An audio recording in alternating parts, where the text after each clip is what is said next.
Good morning, everybody. Thank you for having me here at Oasis today. My name is Alison Jacobson. I am a national family safety expert, also known as the Safety Mom, and I'm so excited to be with you today to talk about this important topic.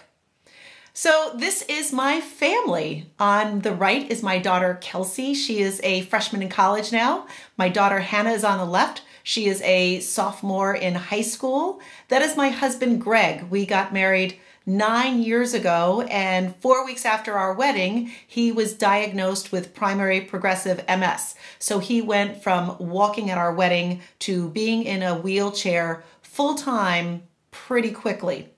That's my mom, Kathy. She's 83 years old. She lives with us. She moved in after my dad passed away from Alzheimer's 5 years ago, and she's very energetic, but she's 83, so I take care of her as well. And then that is my incredible son, Spencer. He is 22 years old and has intellectual disabilities. My hope is that he will be living on his own at some point, not necessarily on his own, but with a roommate. But he will definitely need both financial support and support services to allow him to do that. So I am a caregiver for 3 generations in my family, and I work full-time. So I do have my hands full.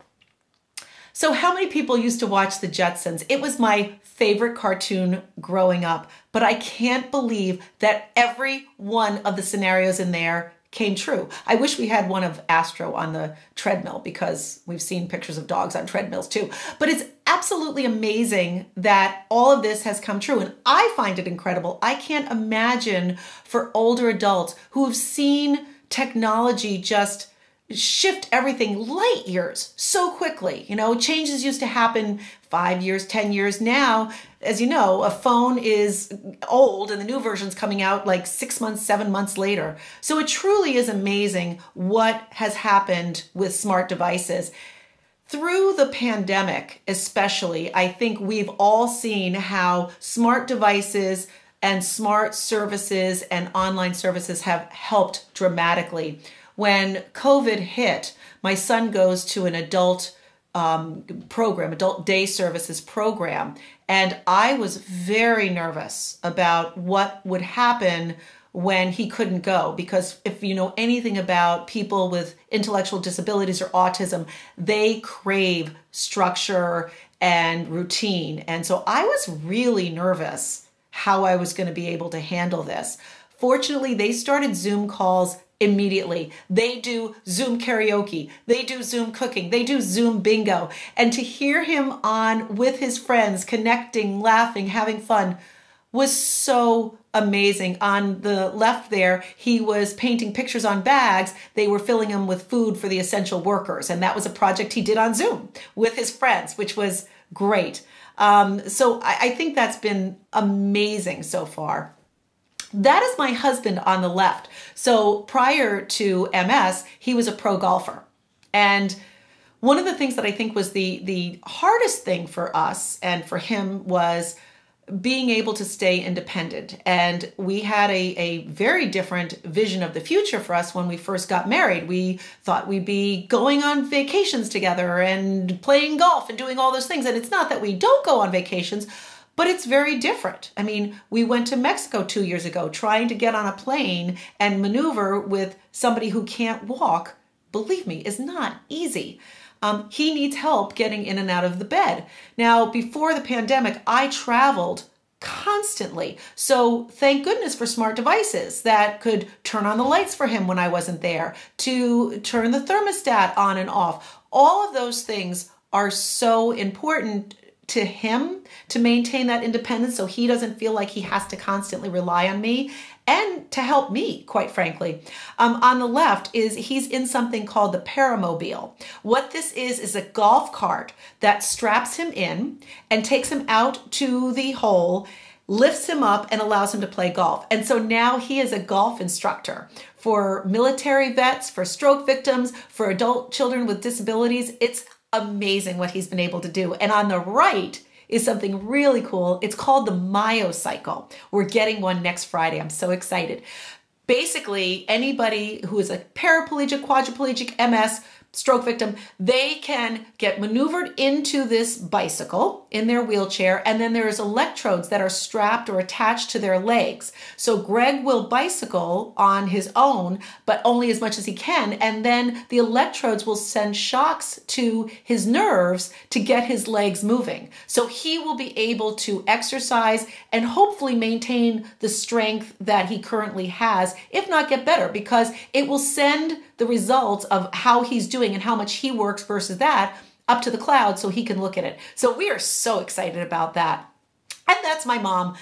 As I said, she is extremely independent, but recently had hip replacement surgery. She lives on the second floor of our house. So I was very worried, kind of getting her down the stairs and things like that. And for a while, she wasn't coming down when she first had the hip replacement surgery. So it made her a little nervous, especially if any of us were out and about and no one was downstairs. So the cameras, she could see the driveway, she could see the front door. So it made her feel better, but it also made me feel better because I could look in on the cameras too and make sure she was okay if I was out at the grocery store or anything. So it made a big difference. There is a whole host of smart devices permeating every part of our life. And according to the AAP, in 2030, 132 million Americans over age 50 will spend $84 billion a year on smart devices. It's amazing. And as you can see, there's everything. There's the smart mirror, which I want to get for exercising. It's kind of like a Peloton, but the instructor can come on the mirror and you can see that. Smart cars that will turn off if you forget to hit the button and turn it off. I love the thing on the lower right is a smart lawnmower. So I have 1.5 acres of grass that in the summer I have to mow every week. And I have my little riding mower. It's like Green Acres. But if I could have a smart lawnmower and I could sit on the deck having a glass of wine while it mowed, I would be totally happy. And then the pet product is for pets with anxiety, which is totally my dog. So it will sense loud noises that could bother your dog, whether it is a thunderstorm or cars or anything, and it will send a tone that will calm your dog down. Absolutely great. I need to get it. Ever since my daughter left for college, my dog is a hyper mess being anxiety ridden.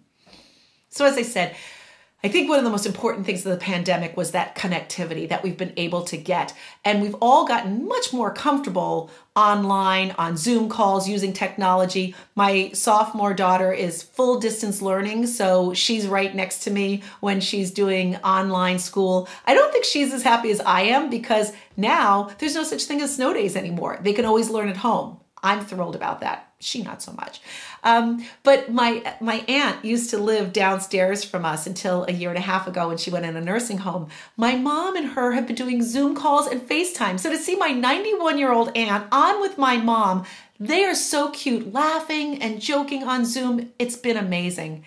And then we were able to have our Zoom family reunion this summer. My cousin just had a baby. She's in Canada. My other cousin teaches in South Korea. We were all able to get together over Zoom and do that. And that I don't think is going to change. I think that has been so important for so many people who haven't been able to get together to keep that connectivity. And seniors are online now. In fact, 60% of seniors over 65 are online. 80% are online weekly. However, they're not necessarily taking the precautions they need to. They have the least amount use of privacy settings, which is so important. And here's why.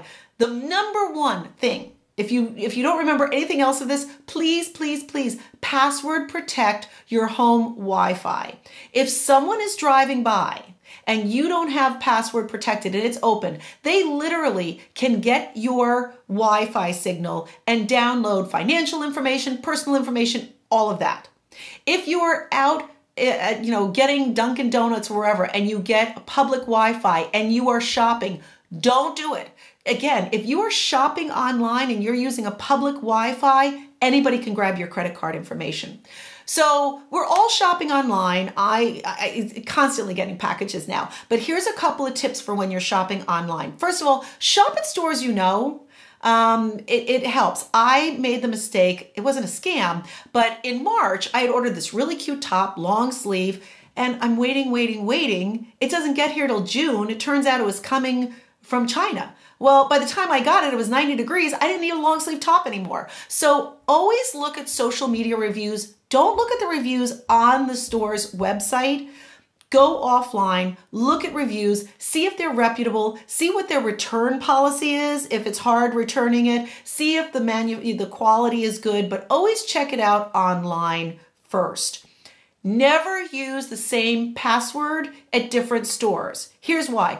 If you have the same password at Amazon, that you have at CVS, that you have at Kohl's or Macy's, if somebody gets the one password, they could use it or try to use it in other stores and grab all of your information and go shopping on you.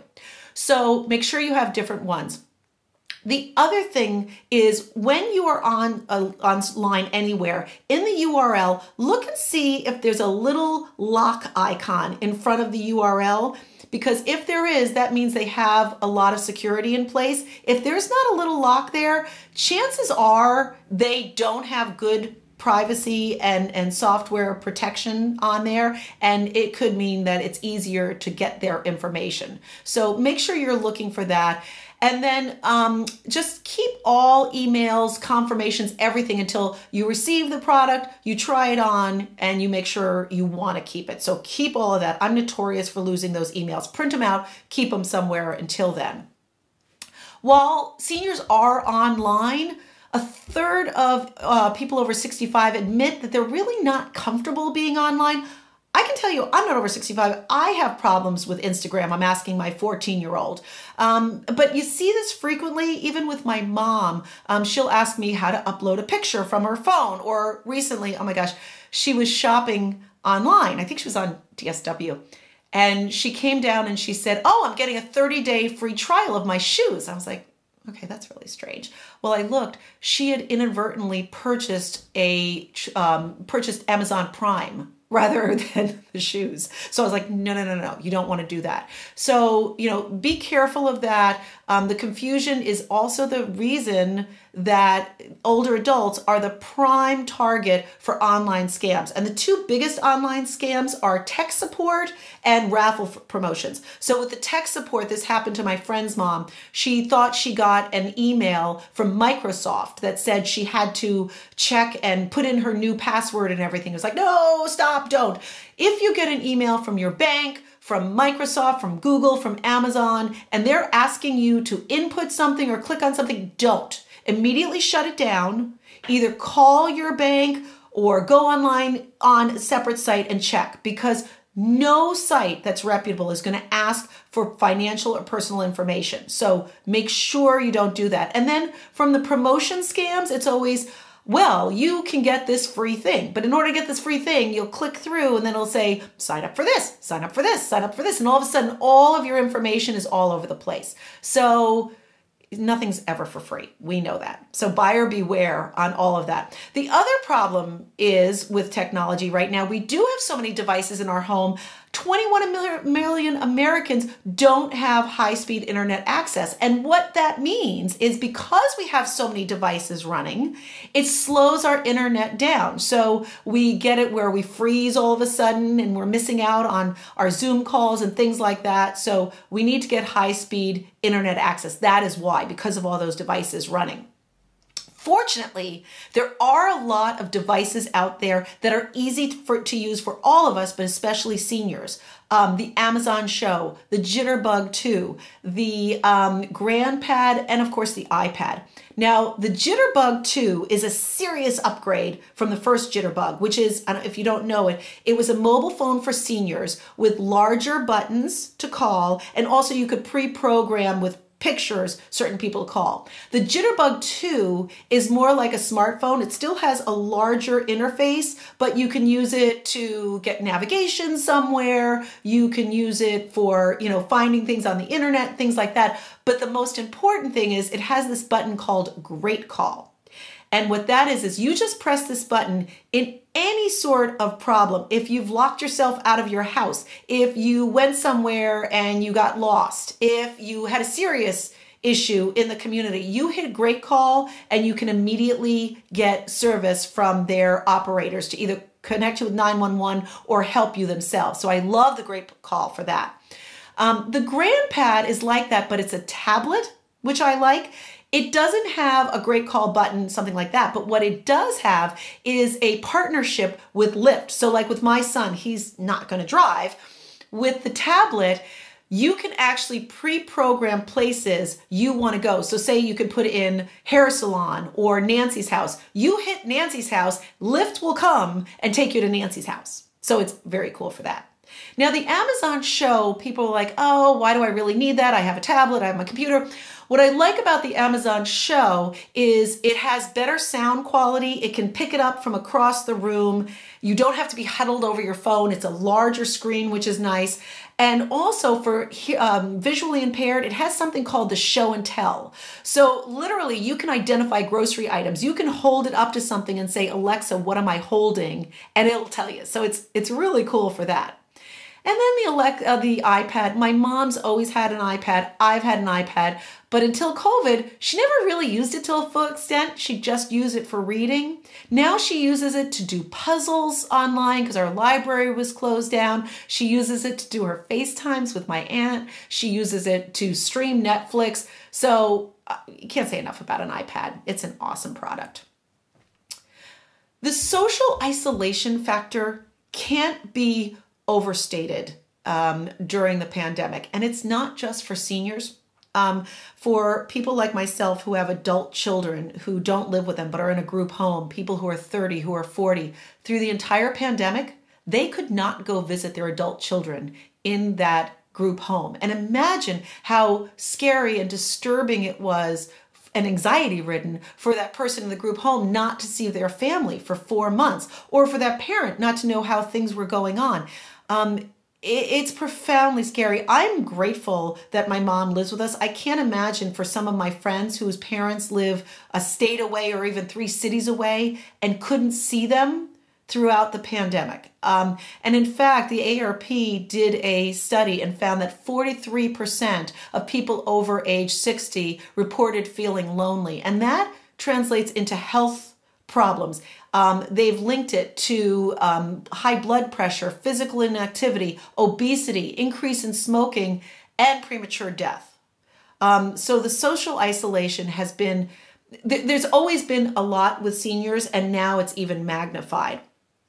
The good thing that is not in the future, it's here now, is social robots. Now, every year I go to the largest computer show called the Consumer Electronics Show in Vegas.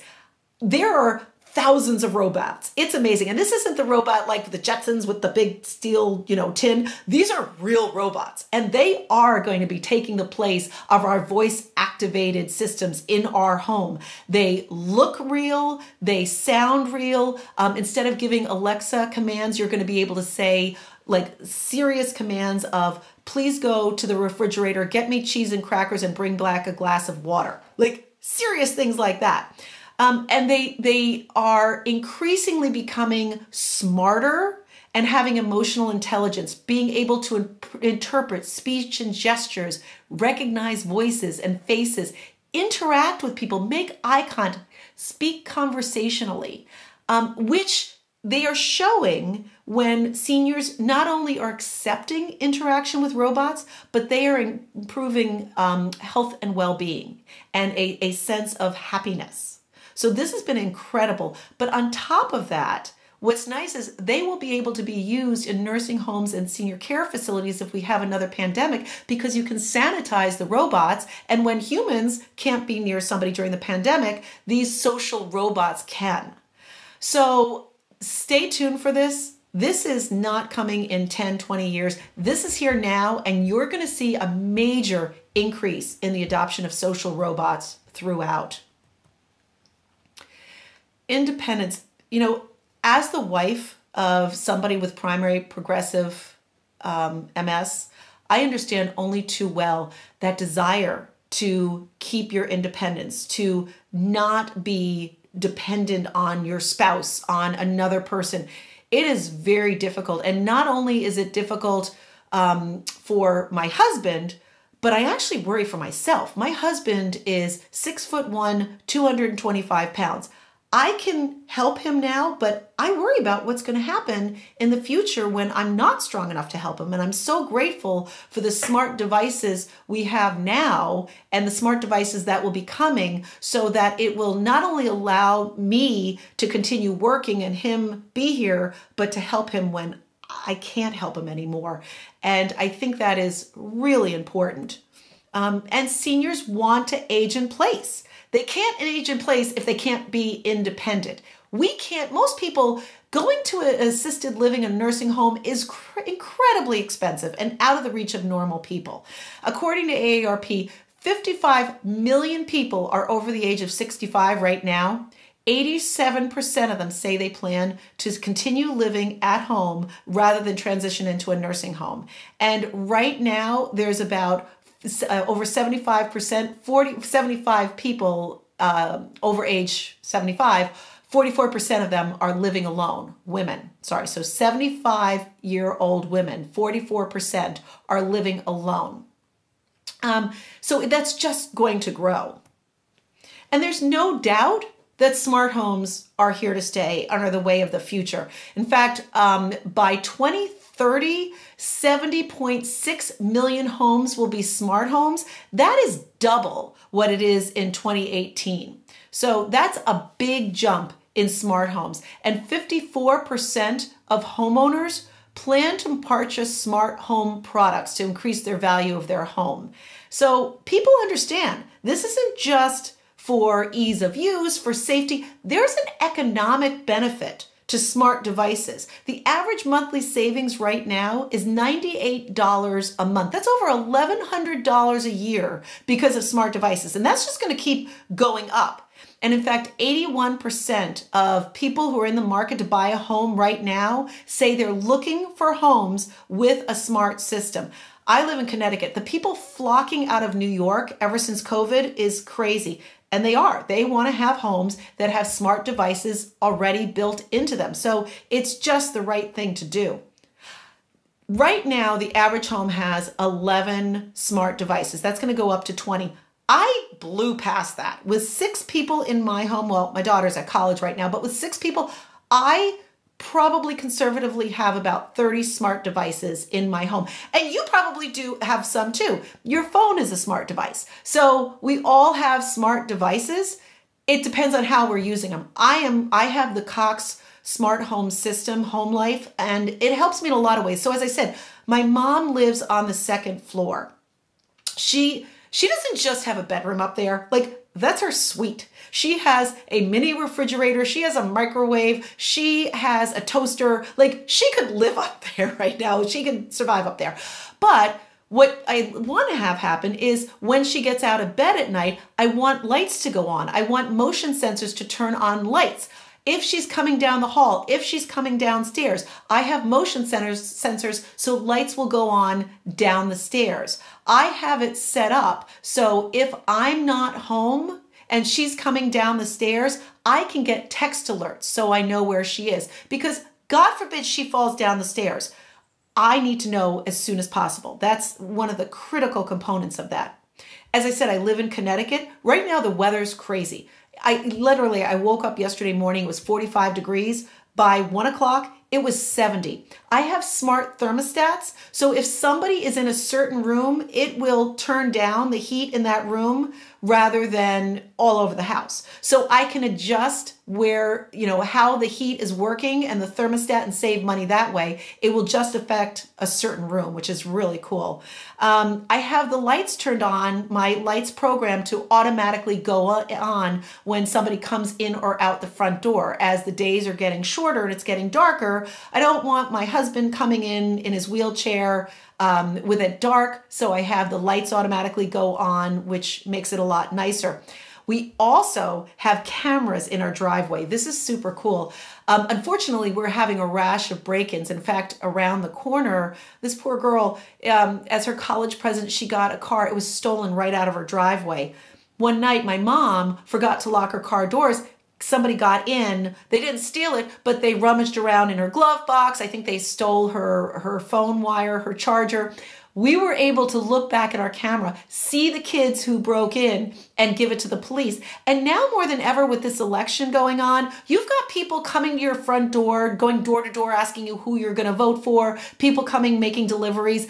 I want to see who's at the front door before I answer it. And also, as I said, if my mom's upstairs, I don't want her answering it. So I have automatic locks. I can see who's at my front door. And if I want to unlock the door and say, you can leave the box in my front foyer, I can do that remotely, which is so cool. I also have smart smoke detectors. So as I said, my aunt, before she moved into a nursing home, lived with us downstairs. I got an alert on my phone that there was a fire downstairs. Raced downstairs. Well, she had left a pot on the stove and it had boiled down and was smoking up. She didn't even notice. She didn't even realize. And so I would also want that, for anybody, if I had somebody living, away, I could get those alerts. I could also call the fire department. So the smart smoke detectors really are important for anybody. But there's also so many smart devices around the home that are just so cool right now. One of them is called the Cooking Pal. So I have an Instant Pot, I have a slow cooker. The Cooking Pal takes it to a new dimension. It cooks, it chops, it emulsifies, it kneads, it does everything in this one pot. But what's really cool is it has a tablet. So you can take the tablet, take a picture of like an ingredient, a tomato, and it will give you recipes to use with that tomato based on what else you have in the house, which is so cool. But then once you're cooking it, that tablet, you can take the tablet into the next room. It will show you how long it's cooking and you can adjust the temperatures. You never have to walk back into the kitchen until it's done. It is so cool. It is top on my Christmas list. The other thing that is really cool is the Numi Kohler toilet. Now, I first got introduced to this. I was staying at a friend's house about a year ago. It was dark. I go into the bathroom and lights come on the toilet. I sit down and the toilet seat heats up. So I've got a warm tushy and the floor, the feet heat up as well. But then it's Bluetooth enabled and Wi-Fi connected. So you can get music, you can get the football game. Men are never going to leave the bathroom again with this thing. It's hilarious.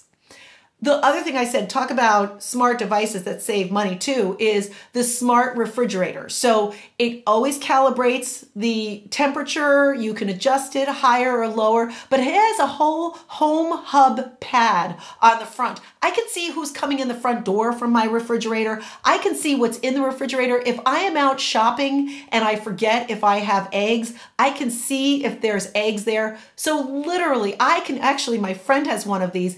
It has a Keurig built in. You can make coffee from your refrigerator. It is the coolest thing. So I absolutely love that.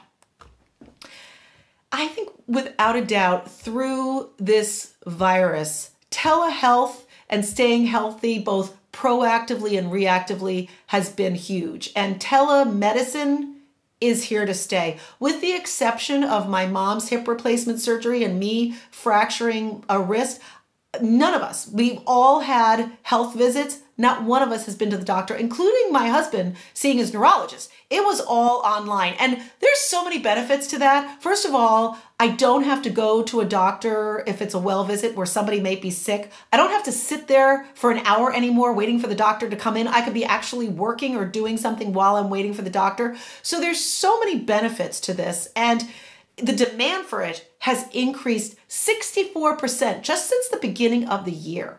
And the temporary closure of visiting nurse services, community health services has majorly impacted seniors.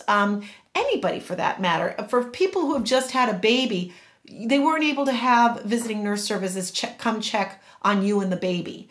So telemedicine has been incredible, not just for emergencies, but just disease self-management and pro-health. But Zoom calls are just the tip of the iceberg of what's happening now with telehealth. It's incredible what we can do from a proactive and reactive standpoint. And come on, let's admit it. I know for me, unless I've got something really wrong, I'm not going to the doctor. I just don't have time until something's wrong. And that's the problem. So with these devices, it not only is telling me what's going on in my body, but I can, like with my mom, she can share the information with me. So somebody far away, you can see what's happening with your aging senior, your older parent. One of the things I had from my aunt before she moved to the nursing home was a wireless bed alarm. So this was something that I would get an alert if she tried to step out of bed. Now, she had dementia and she was tiny, like she's still tiny. She was like 90 pounds and I was really worried about her falling. And in fact, that's what happened. So with the alarm, I got an alert that she'd gotten out of bed.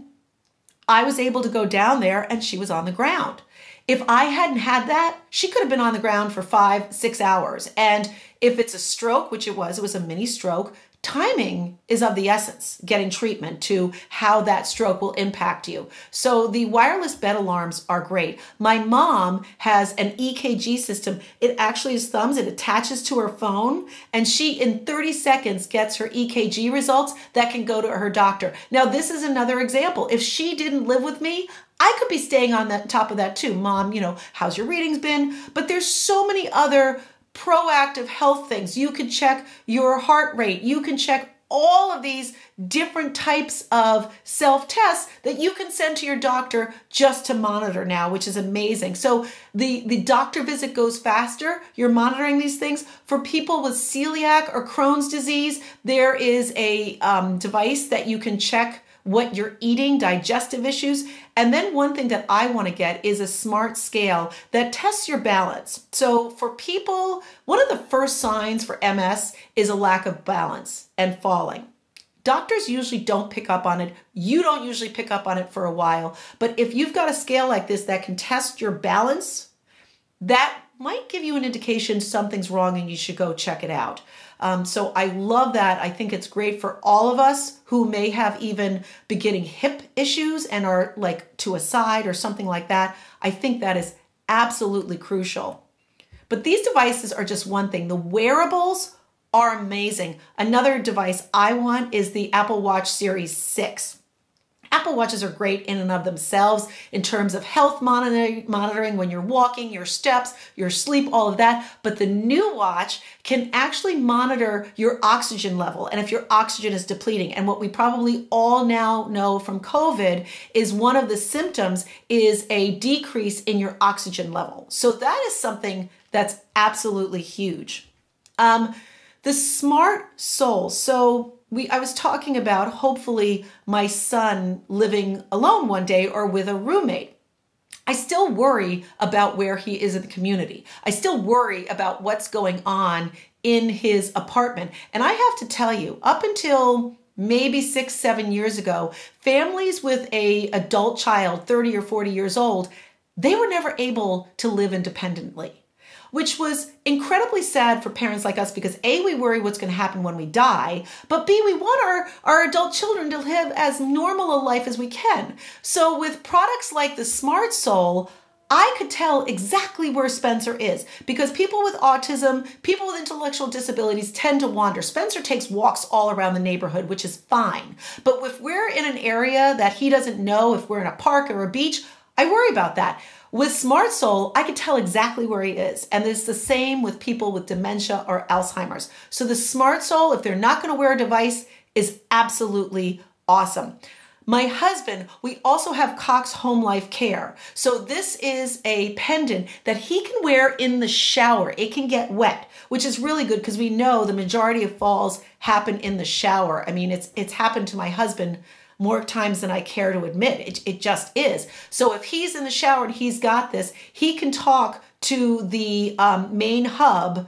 And if he falls, they will call him, check if he's okay. He can talk to them, but I will also get a text, which is what happened last time. I wasn't home when he took a shower, so I know something happened. And they will call EMTs to come and help him. So for any senior, anybody with a disability, having something you can wear in the shower is absolutely huge. So all of these devices are just changing the game of how we can keep ourselves healthy, but also how we can keep ourselves safe and independent. So I laugh when people talk about, well, maybe in the spring we'll be back to normal. You know what? We're never going to be back to where we were pre-COVID. We're just not. We are going to have a new normal because we probably will have something happen again, like COVID. We are an aging population. We need these devices, and technology is helping us. Technology is helping us stay connected with loved ones like never before. It's allowing us to stay independent, and it's allowing us to monitor our health and stay healthier. So this is an opportunity that we've never had before, and I'm so excited to be a part of this generation. So thank you very much for joining me. I would love to answer any questions you have now, so feel free to send them my way.